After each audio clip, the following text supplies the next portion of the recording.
Aziernoch, you were young still, and you remind me of a combination of philosophy buddies I had in college. You were direct and seemingly passionate about what you're mentioning concerning certain aspects of language. I spent years regurgitating Wittgenstein, years regurgitating it in order to understand it. Of course, in my day, it wasn't recorded on YouTube, and you couldn't express it in stages like you're doing, and like YouTube allows. So far, I think that you tend to trend philosophical and wax Wittgensteinian. You're so caught up in the tone and the trance and the reiteration of what you've previously read. Granted, you're caught up in your studies and your reading and your teaching logic, and you're authentic in your dedication. Yet it is really obvious that you want to understand Wittgenstein. You want to get in his head. You're fascinated by his logic.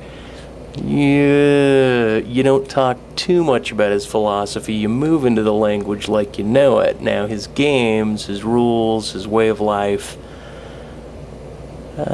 you touch on that. Not so much about his grammar, epistemology, yes. So I assume that you want to be in Witter's head. Okay. Yet you want to make certain that you're well caught up on Kripke and Staten and Derrida and other linguists. But I'm not hearing a lot of Chomsky. Haven't heard much there. Because you want to teach and you want to have oratory and show that you can match minds fairly well with the big brains out there. But it's a bunch of 401 crap, bullshit, BS. You're tracking and trending through the house of I know Wittgenstein and logic. But Aziernoch, it's obvious that you fear to maybe take a leap of your own and carve out some true ground. I think that you fear that you might get caught not properly regurgitating. So your pace is articulate and it's well thought out, but it's not your own. I mean, granted, they're your words, but it's not your own.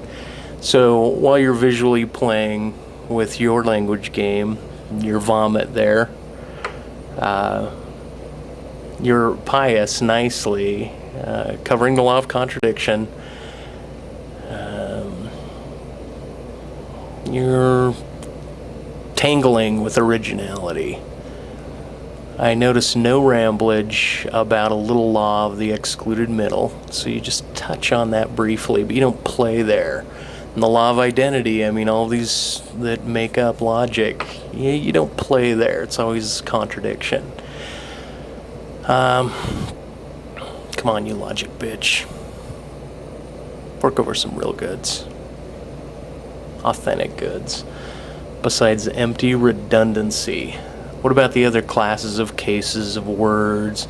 Not the large class where the meaning of a word is found in its use. What about the other classes of cases? And I'm not talking about redundancy, but 42 PI, check it out. Philosophical Investigations, number 42. And Aziernoch, you can get back to me on that. When you're going to wrap up Wittgenstein, and you're going to wrap him up in a bubble, and you're going to live in that bubble, my best recommendation is let him go. Logic, Wittgenstein, these are closely related. But if you could please dilate the two,